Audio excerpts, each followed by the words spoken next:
Good YouTube, Quinn Wade coming to y'all with that instant basketball analysis on Analysis Playground on YouTube, exclusively on there forever.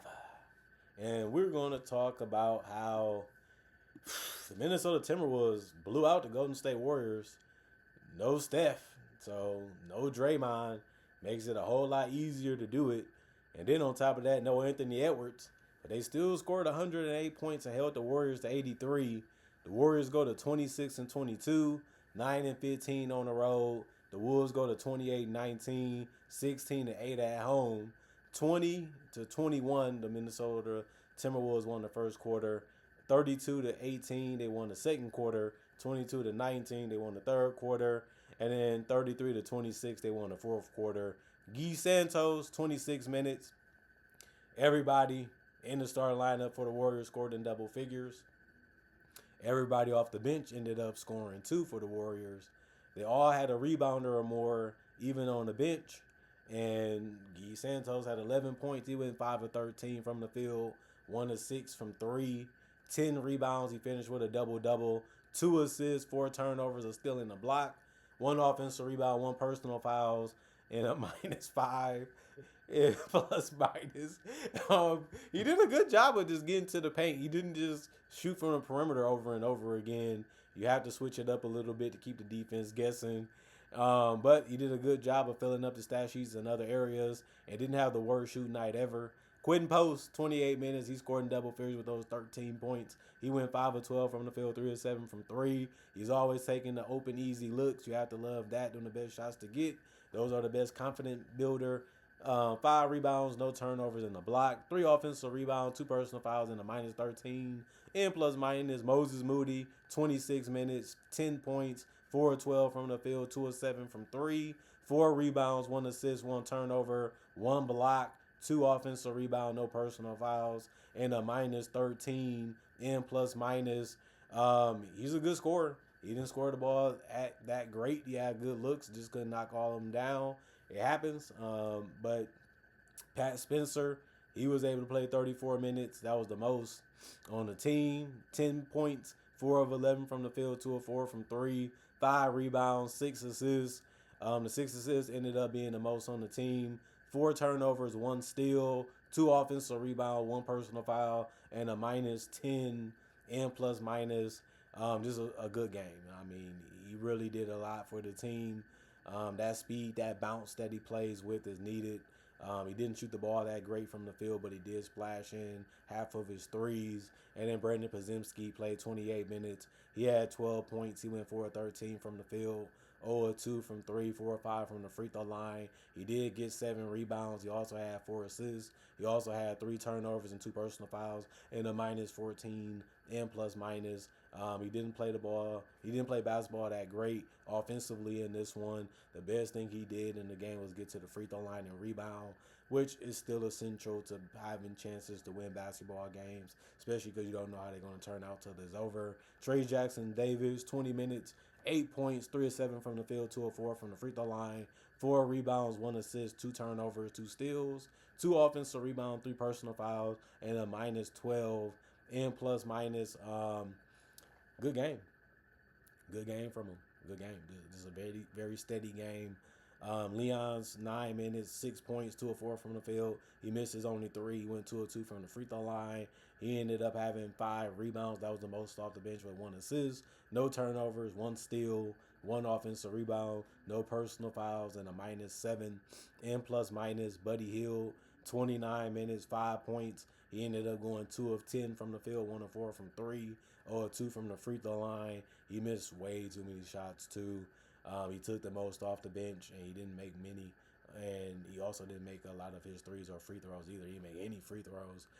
2 rebounds, 3 assists, 1 turnover, 1 steal in the block, 3 personal fouls, and a -20 and plus minus. Gary Payton II, 12 minutes, 4 points, 2 of 4 from the field, 0 of 2 from 3, 1 rebound, 2 turnovers, 1 steal. And he did foul out of this game. He didn't play a lot of minutes and still did. That's bad. Obviously, he's one of your better players, but he finished as a -20 just like Hield. And then Will Richard, 28 minutes, 4 points, 2 of 9 from the field, 0 of 6 from 3, 2 rebounds, 3 assists, and 1 turnover, 6 steals. The 6 steals was the most off the bench, and he probably wasn't a guy you would expect to do that, but it happened. You never know until the game is played. 1 personal foul and a minus 11 and plus minus. And then you look at the Minnesota Timberwolves. Julius Randle was getting to that midi whenever he wanted to, and if he wasn't doing that, he was getting other shots near the rim. But he did go 1 of 6 from three. 3 of 3 from the free throw line. He went 7 of 15 from the field and actually had 18 points in 23 minutes.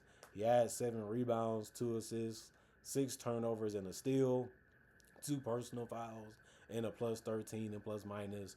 Jay McDaniels, 30 minutes, 14 points, 4 of 9 from the field, 2 of 4 from 3, 4 of 4 from the free throw line, 3 rebounds, 3 assists, 3 turnovers, 3 blocks, 1 personal foul, and a plus 17 and plus minus. Good scoring from him.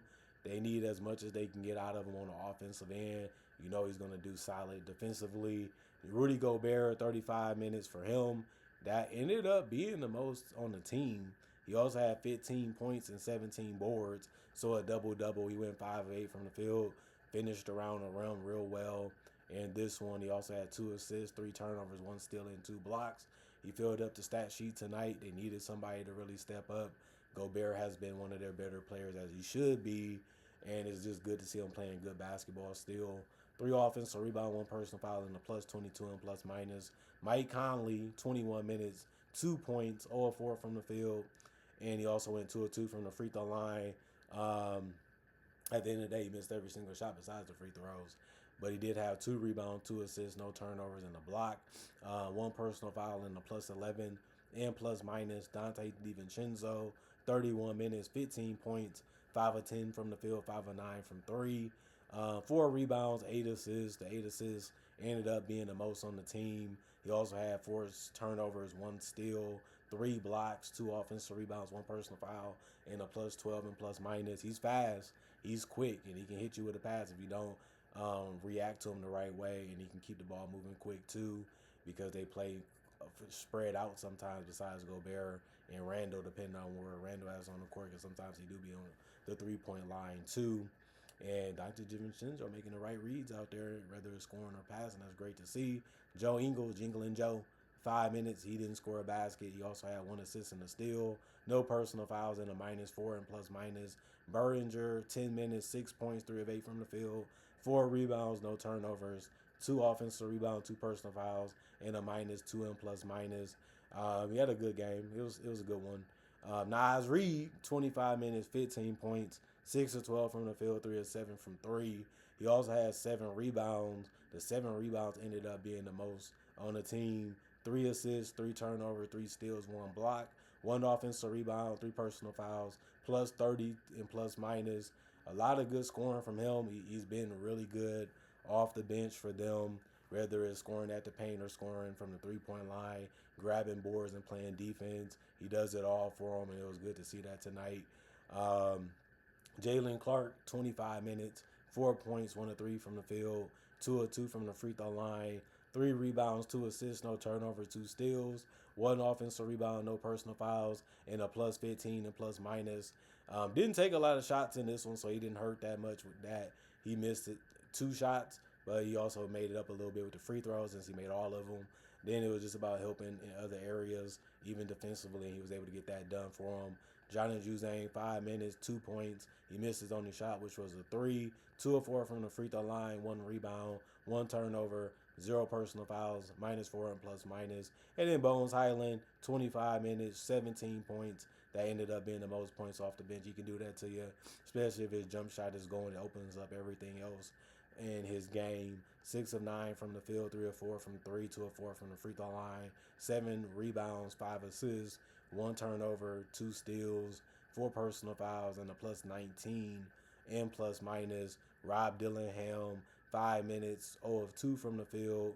He had 1 rebound, 1 assist, 1 turnover, 1 steal, no personal fouls, and a minus 4 and plus minus. 81 field goals, 46%. There, 95 for the Warriors, 35%. 39 three-pointers, 23% for the Warriors. 35 from the Minnesota, 40%. 26 free throws, 77%. for the Wolves, 13 taken by the Warriors. They made theirs at 62%. 56 rebounds for the Timberwolves, 45 for the Warriors. 29 assists for the Timberwolves, 21 for the Warriors. 22 turnovers for the Timberwolves, 18 for the Warriors. 12 steals for the Timberwolves, 13 for the Warriors. And then 10 blocks for the Timberwolves, 4 for the Warriors. 9 offensive rebounds, 11 for the Warriors. 47 defensive rebounds for the Timberwolves, 34 for the Warriors, and 15 personal fouls for the Timberwolves, 19 for the Warriors. And then you just look at what the Timberwolves was able to do. Didn't have no problems out of the Warriors. Everything went according to plan, and they won this one fairly easy. And their offense was clicking, their defense was clicking, and they just really had, you know, the whole Warriors team in shambles. They really couldn't figure nothing out. They never could really get anything going for themselves, even as individuals, really. And the Warriors should be like, man, what can we really do to keep a good record for a long period of time? It's good that they're above 500. It's good that they, found a way to still be able to win games without Jimmy Butler. But this is a long season still, and they can easily fall out if they get a couple losses in a row, like they have been doing through this season. And the Timberwolves is always good to get a win, no matter how you get it. And today they had an easier type of win, which allows them to feel that they're better. They probably feel great about themselves, and they probably going to feel good going into their next game, no matter who they play. So we got to see if that really turns out to be another game where the Wolves win, because they like being one of the upper echelon teams in the West, because they feel like they have enough to compete and they feel like they have enough to win. We just got to see what they do as the season continues to go on and what they do in the playoffs. But we won't know until then. Comment, like, subscribe, share, hit that notification bell to get the analysis when it first come out. Y'all stay blessed up. Y'all stay good. Peace. And I'll see y'all hopefully later today with more analysis.